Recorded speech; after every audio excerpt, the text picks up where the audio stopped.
Hey guys, it is Spooky Noodles and I am here with a video, a book review actually. It is 5:48 in the morning. Um I really should be sleeping, but I can't sleep because all I could think about is this book. And what I read was Hammers on Bone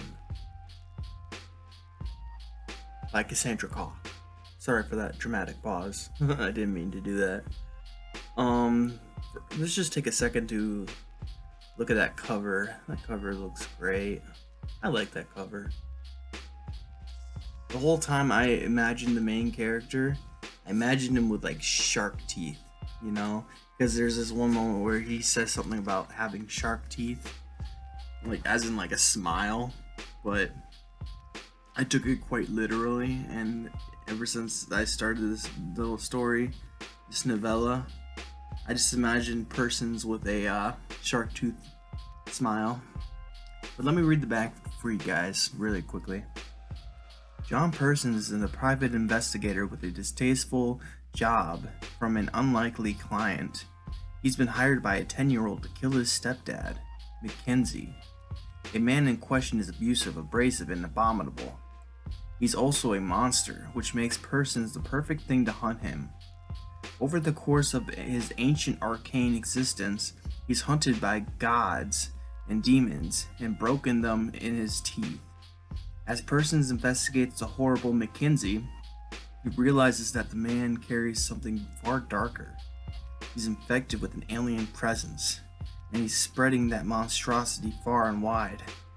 Luckily, Persons is no stranger to the occult, being an ancient and magical intelligence himself. The question is whether the private dick can take down the abusive stepdad without releasing the holds on his own horrifying potential. That is Hammers on Bone by Cassandra Khaw. I give this little novella 4 stars. I really enjoyed it. From the get-go, I'm not going to tell you too much about this story because it is very short. It's 103 pages long. But it's like Noir meets Lovecraft or cosmic horror. It's like Noir meets cosmic horror, and it's just a good blend. I liked it a lot. Persons was a fun character to follow around. I did get a little confused because the whole time I was thinking one kid was named Abel and one kid was named John when it was the opposite way around. So when the eventual twist came, I was confused. I was like, wait a minute, why would that kid be doing that? And then it came to me when I went back and reread a little bit. I was like, oh, I messed up. I messed up the characters. So yeah, it was really good. Basically, you're following around this guy, and he's paid by this kid to kill his stepdad.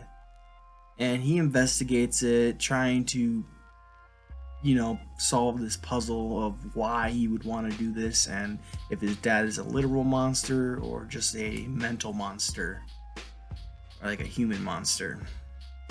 And everything unravels, and yeah, it's really good story. I give it 4 stars. Very small book. It has a sequel, and I am thinking about reading the sequel. I don't know if I'm gonna read it exactly like right away. Like, I don't know if I'm gonna start onto it like right now. Sorry, my sock is like folding in on itself. I don't know if I'm gonna start right away on the what is this book called? A Song for Quiet by Cassandra Khaw, which is the sequel to this one. But I'm definitely gonna read it in the future.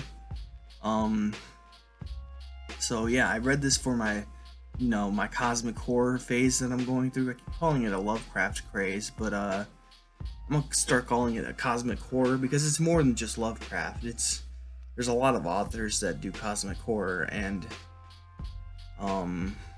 this was a piece of cosmic horror that I really enjoyed. Her writing is fantastic. She's amazing.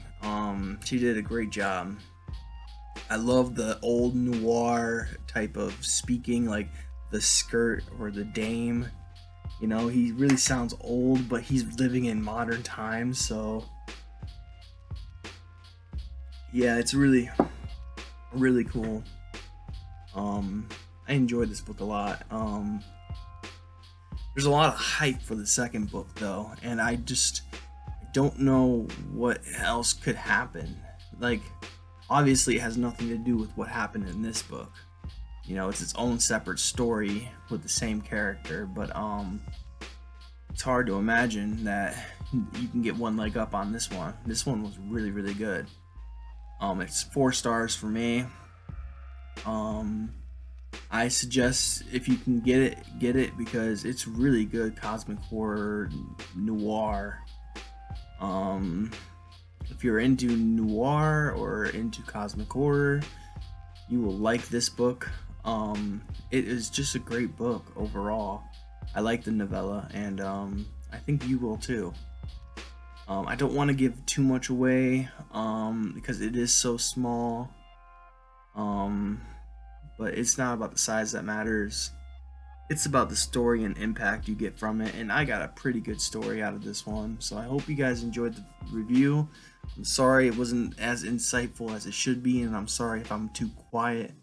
It is very early in the morning, and I don't want to wake everyone up. I don't know what I'm going to read next, but I will look back at my old TBR videos and see if I can choose a book. And yeah, I'm still in a cosmic horror phase right now. Like, I just want to gobble up cosmic horror so much right now. And I decided recently that I'm going to do a Islands of Horror readathon. So soon I'm gonna start diving into island horror. But for now, I'm still in that cosmic horror Lovecraftian phase, and I'm looking for other stories. I have 2 Lovecraft stories well, actually 3 if I can manage to finesse this. Oh man, I didn't mean to do that. There we go.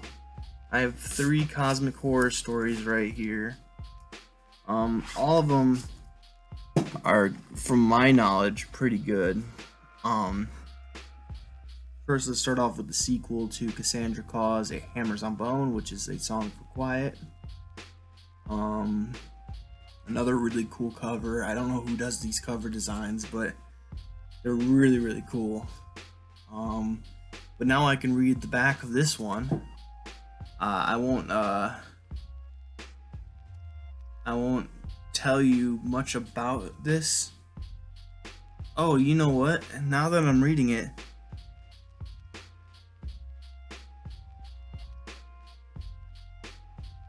I don't even know if it has anything to do with the first one. If it has any... Oh, no, John Persons is in it. It says... I'll read the back for you guys, because now that I'm reading it, it doesn't sound like it gives anything away to Hammers on Bone. Deacon James is a rambling blues man straight from Georgia. A black man with troubles that he can't escape and music that won't let him go. On a train to Arkham, he meets trouble, visions of nightmares, gaping mouths, and grasping tendrils, and a madman who calls himself John Persons. According to the stranger, Deacon is carrying a seed in his head, a thing that will destroy the world if he lets it hatch. That is A Song for Quiet by Cassandra Khaw, which is the sequel to Hammers on Bone. And I will start a new video for my TBR, obviously. This is just for a review. This is a review for Hammers on Bone, so I don't want to get away from that. But I will talk about the 3 cosmic horrors in another video. I hope you guys enjoyed this video. I hope you guys have a good day and a spooky night, and I will catch you in the next video. Peace out, guys.